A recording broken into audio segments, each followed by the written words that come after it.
So in this question we have 12 blue balls and y yellow balls.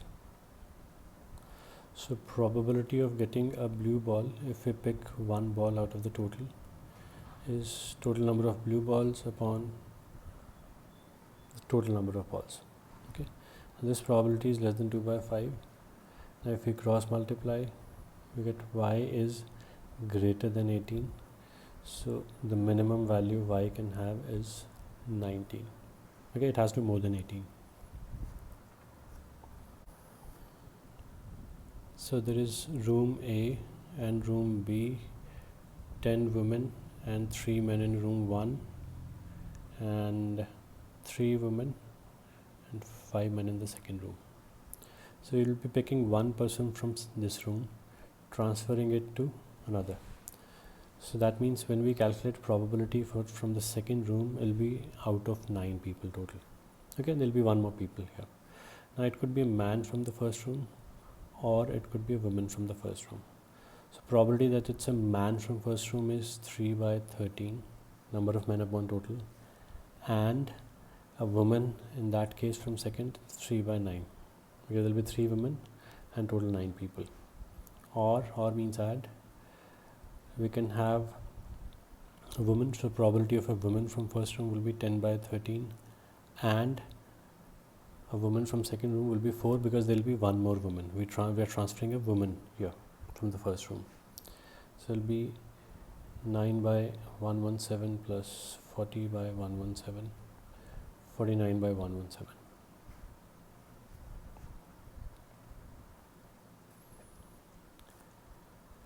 Again we need to calculate f upon t. T, the task is select one person from each class. So that T will become 1000 C1, one person from this class, and 800 C1, one person from the other class. We cannot do 1800 C2. Okay, so in that we might have a possibility that both the people are from the same class. Okay, to make sure that it's one from each, so picking them separately, one from this and one from that. Then your F is probability that the two students selected at will be a sibling pair. 60 sibling pairs, and those sibling pairs are like one from this class and one from that class. That's how they match. Now F, which is picking one sibling. How many ways we can pick one sibling pair? So let's say we go to the junior class first, and then we ask how many people have their siblings in the other class. So there will be 60 hands raised. So I pick one of them. That means I can pick that in 60 ways. Okay, I have 60 options to pick one person. Now I go to the senior class with that person. Okay, I have 60 options, but it's still one person that I'm picking here. And I take that person to the other class, and we check, we ask who is the brother or sister of this person. Then we'll have only one hand raised. So this is how many ways you can pick a sibling pair. We have a 10-digit code, including a 3-digit area code. The area code is known and the 5 digits are known. So out of the remaining 2 digits, those are the 2 digits that are unknown till now, and it cannot be any one of the 5 options. So for each digit we have the remaining 5 options. So we can make total 25 different 2-digit numbers. Okay, so F upon T will be 25 always. We're picking out of 25. So probability that we pick the correct number is 1 by 25, because it's always one correct number. Probability that the number is incorrect will be 24 by 25. Okay, so incorrect number can be picked in 24 different ways. Okay, now the question is, what is the probability that he will be able to find the correct number in at most 2 attempts? At most 2 attempts means he can get it either in one attempt or he'll take 2 attempts. He cannot take more attempts than 2 to get to the right answer. So getting it in one attempt means I made one attempt and it's correct, the probability is 1 by 25. Or getting it in 2 attempts, that means in first attempt I'll get it wrong and in second attempt I'll get it right. That's the meaning of getting right answer in 2 attempts. Okay, I'll be making second attempt only if my first attempt is giving me wrong result. So first wrong probability is 24 by 25. Okay, I made an attempt, I get the wrong answer, the probability is 24 by 25. And second attempt it's right. So right can be in one way out of 24 ways, because I've already made one attempt. Okay, so whatever number I picked, let's say it was wrong, so the second attempt would be made out of 24 numbers, not out of 25. So 1 by 25 plus 1 by 25, 2 by 25 will be our answer, which is E. Here, if there is one question, it can be attempted or it can be marked in 2 ways. Okay, so every question can be marked in 2 ways. So if we have 2 questions in an exam, okay, now a sequence of 2 questions, for example, question number 1, question number 2. If I need to know what is the sequence of answers, it could be like true, true, false, false, true, false, false, true. So I can have 4 different sequences, okay, in which a sequence of 2 answers can be written. So now if we have more questions, what will be the number of different sequences that we can create? So now second question can be answered in 2 ways, third question can be answered in 2 ways, fourth can be in 2 ways. That's how we'll go. So if there are n questions, the sequence can be answered in 2 raised to power n ways. Okay, so it's like for a sequence we need answer to question number 1 and answer to question number 2 and answer to question number 3 and answer to question number 4 and so forth. So when we do f upon t, total here becomes 2 raised to power n. We can have 2 raised to power n different ways or different sequences of answers of any questions. Now winner means all questions answered correctly. So all questions can be answered correctly only in one way. Okay, we may have different ways to get them wrong, but to get them right, it has to be just one way. Okay, so a sequence in which all answers are correct, there'll be just one sequence. It cannot be different sequences. This probability is less than 1 upon 1000. Now if you see same numerators, the denominator should be bigger for the smaller fraction. Now thing is least value of n. Now if you see 2 raised to power n is equal to 524, so clearly not sufficient, 512 sorry, but still not sufficient. 2 raised to power 10 will take you to above 1000, so n minimum is 10. Now here probability of getting a song is 0.3, probability of not getting a song would be 0.7, because total probability is always 1. Now Leo starts with channel A. If he gets a song there, he stays there, otherwise he moves to B. Again, if he gets a song here, he stays there, otherwise he moves to C. So that's how the operation or the sequence runs. The question is probability that he gets that song. Now he can get a song at A, or he can get it at B, or he can get it at C. If you see, multiple cases are there. So total minus opposite. Opposite case will be the probability that he doesn't get the song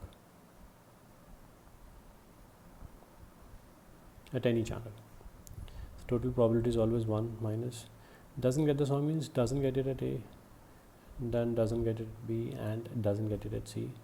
So probability is 0.7 that he doesn't get the song at one particular station.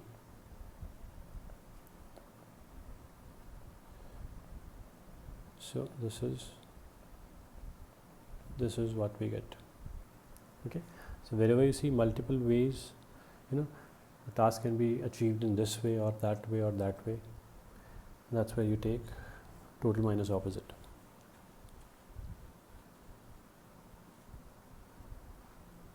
Similar question here. Probability that the string fails 0.06. Probability that the string does not fail will be 0.94. Total would be 1. Now question is probability that the string fails. Now it says the string will fail if any individual light bulb fails, the entire string fails. So if one bulb fails, the string will fail, or if two bulbs fail, the string will fail, or if three bulbs fail, still it's fail. If all 10 fail, still it will fail. So again, multiple ways to achieve it. So total minus the opposite way, opposite would be the string doesn't fail.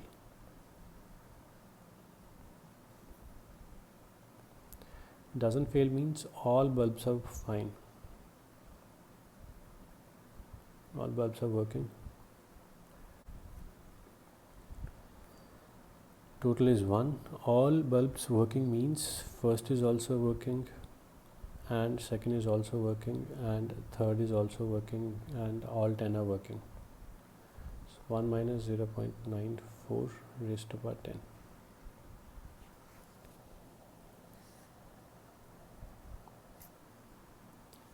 Total 10 light bulbs, n which is less than half are defective. So 10 minus n are non-defective. So we pick 2 bulbs out of 10. So when we do f upon t, t is fixed at 10 C2. What we need to find is n. First statement, probability that the 2 bulbs are defective. 10 C2 is total. Now it says both the bulbs are out of n. So n C2, number of ways we can pick 2 bulbs out of n. This is less than 1 upon 15. Now if you see 10 C2 we can calculate. So n C2 can be calculated as one fixed number. In such case, n can have only one fixed value. It cannot have different values. So this is sufficient for us. We don't have to calculate. The idea is that we'll get only one value of n. Okay. Second statement, n into 10 minus n upon 10 C2. Okay. One bulb from defective, one bulb not defective. So this probability is equal to 7 by 15. It was also equal to here. Again here 10 C2 can be calculated. N into 10 minus n, if you calculate, will come out to be 21. So it can be 3 into 7 only. It cannot be 7 into 3 because n is less than 5. So this is also sufficient. 6 cards numbered from 1 to 6 are placed in an empty ball. First one card is drawn and then put back into the ball. Then a second card is drawn. If the cards are drawn at random and if the sum of the numbers on the cards is 8. Now this is something similar to conditional probability. So what happens in a conditional probability? Your total is smaller. Okay, the conditions on the total. What is the condition? The sum of the two numbers on the cards is 8. That is the condition. Its sum can be 2 and 6, 2, 2, 6, 5, 3, 3, 5, and 4, 4. So sum can be 8 in only 5 different ways. Okay, sum of two cards. Right? It doesn't say that cards are drawn at random. Okay, two cards are drawn at random, and probability that sum is 8 if one of the counts is 5. It doesn't say that. Okay, probability comes after the sum is 8. So total will be in how many ways when the sum is 8? Okay, 5 ways. How many of those ways will have a card numbered 5? So if you see, only these two cases will have a card numbered 5.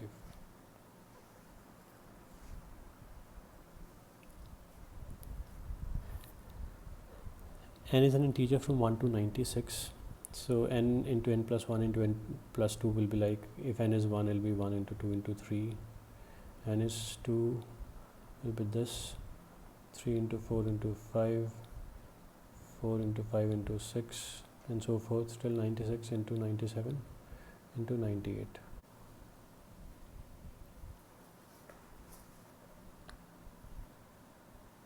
So the total 96 terms.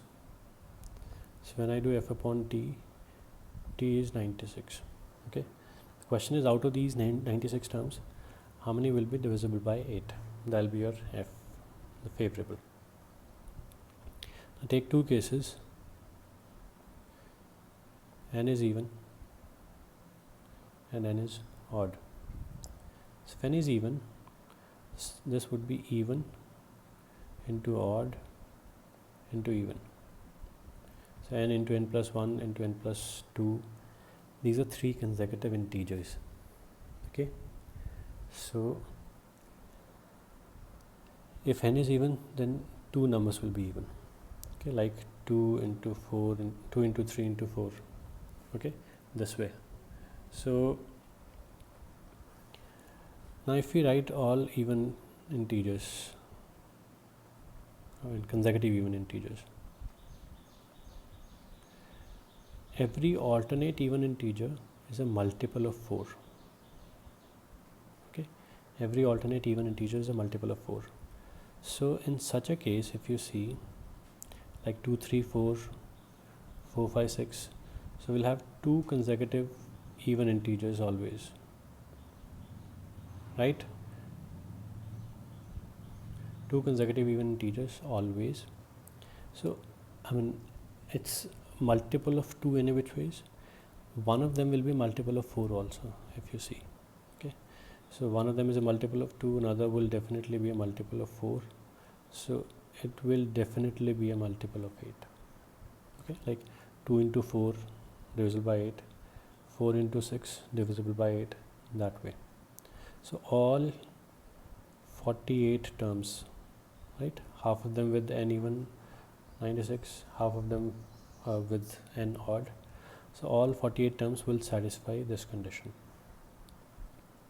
Now let's say if n is odd, like 7 into 8 into 9. So it will be odd, even into odd, right? So two of them odd, one of them even. Now what if the odd even number, one even number, is a multiple of 8, like 15 into 16 into 17, 23 into 24 into 25, these terms, till 95 into 96 into 97. So from 8 till 96, okay, the middle term, I mean one term, one even term is a multiple of 8. There will be 12 such numbers. So 48 here and 12 here, 60 out of 96, 5 by 8.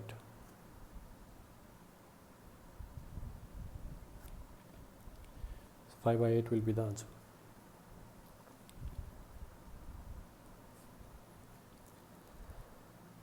So here Tanya prepared 4 different letters to be sent to 4 different addresses. Okay, so let's say 1, 2, 3, 4 are the letters, and for each letter she prepared an envelope. So A, B, C, D are the envelopes. Let's say this is the correct matching, 1 goes to A, 2 goes to B, 3 goes to C, and 4 goes to D. So 4 letters are to be put in 4 envelopes at random. What is the probability that one letter will be put into the envelope and with its correct address? Okay, so only one should go to the right envelope. That means 1 right, 3 wrong. We need probability of this. So let's say first goes to the right. So first can go to the right, the probability is 1 by 4. Total 4 envelopes, one of them is right. Okay, the second must go to wrong.